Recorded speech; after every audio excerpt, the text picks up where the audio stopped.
اگر عمر 30-35 سال سے اوپر جا رہی ہے تو ہم انفرٹیلیٹی کی انویسٹیگیشنز جلد شروع کر دیتے ہیں، کیونکہ بہت ریپڈلی، کافی تیزی سے فرٹیلیٹی کم ہو رہی ہوتی ہے عمر جیسے جیسے بڑھ رہی ہوتی ہے. تو اگر ایک شادی شدہ کپل ہے اور انہوں نے 6 مہینے اگر زیادہ عمر ہے ورنہ سال تک وہ کوشش کر رہے ہیں بچے کی پریگننسی کی اور پریگننسی نہیں ہو رہی، تو پھر اس کو ہم انفرٹیلیٹی کہتے ہیں.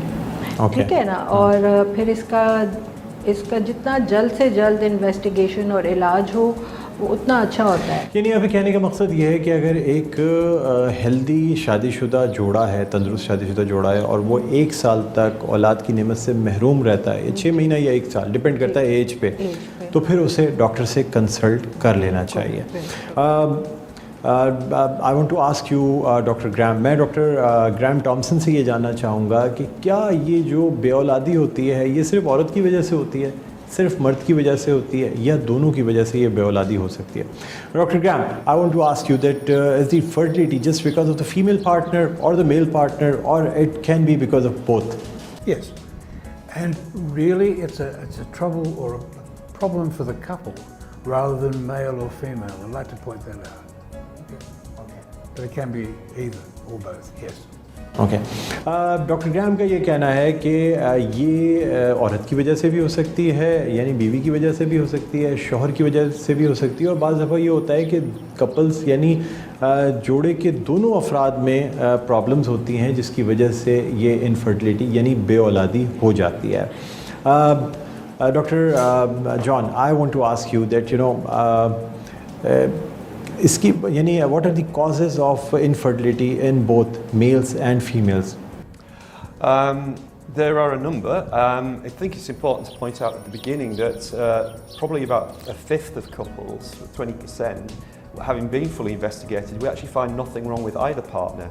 And that forms a very big and quite frustrating group for the clients. But then you've got what we call male factor infertility, various problems with the sperm quality. The female may have blocked fallopian tubes. She may have issues with ovulation, both in terms of timing and quality. But increasingly what we find is that couples presenting actually don't present with one single problem. They tend to present with multiple problems. Typically a woman may be ovulating, releasing eggs irregularly, and her partner may have just sperm that's just slightly below optimum. And those are quite common scenarios now. But yeah, so there are a number of single factor causes, but quite often it's multiple factors. Okay. Doctor John کا یہ کہنا ہے کہ مختلف مردانہ وجوہات بھی ہو سکتی ہیں، جس میں کہ جرثوموں کی تعداد کا کم ہونا، اس کی موومنٹ کا کم ہونا، کوالٹی اچھی نہ ہونا، یہ بھی ہو سکتا ہے. پھر کچھ خواتین کی ایسی کنڈیشنز ہوتی ہیں جن کی وجہ سے انڈوں کی صحیح افزائش نہیں ہو پاتی، یا بعض دفعہ کچھ ایسے منتھلی سائیکلز میں پرابلم ہوتی ہے جن کی وجہ سے وہ کنسیو نہیں کر پا رہی ہوتی. تو مختلف فیکٹرز ہیں، ملٹیپل فیکٹرز ہیں جن کی وجہ سے یہ تمام چیزیں ہو سکتی ہیں. Doctor Graham, I want to ask you that what are the treatment possibilities for infertility in Pakistan? If it's a female problem and if it's ovulatory, then there are ways of ovulation induction, of producing ovulation, either de novo or to a degree that's acceptable. And if that's the only problem, that's perhaps one of the easiest things in infertility to treat. If it's a severe male factor problem, then it has to go to IVF. But there are steps before that, should it not be a severe male factor problem. It may just be a case of getting the timing right for a start, and that's common. Ultimately though, if everything else fails, it's a case of assisted reproduction in the form of IVF or the more intricate type of IVF.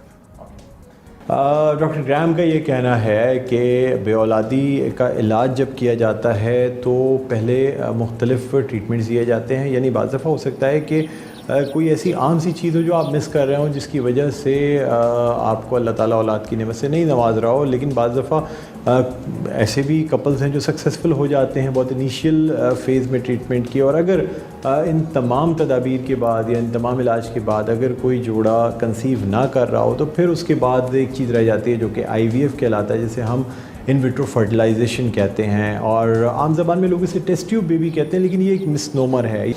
آپ لوگ سب کا بہت بہت شکریہ، thank you very much for you all to participate in this program. ناظرین، امید کرتے ہیں آپ کو بھی آج کا پروگرام پسند آیا ہوگا، بہت کچھ سیکھنے کو ملا ہوگا۔ ہماری کوشش یہی ہے کہ اگر ایک بھی جوڑا اس سے مستفید ہو کے اور اولاد کی نعمت حاصل کر لیتا ہے تو پھر ہم اپنی کوشش میں کامیاب ہو جائیں گے۔ بہرحال مجھے بلند اقبال کو اجازت دیجیے، اپنا بہت خیال رکھیے گا، اللہ حافظ۔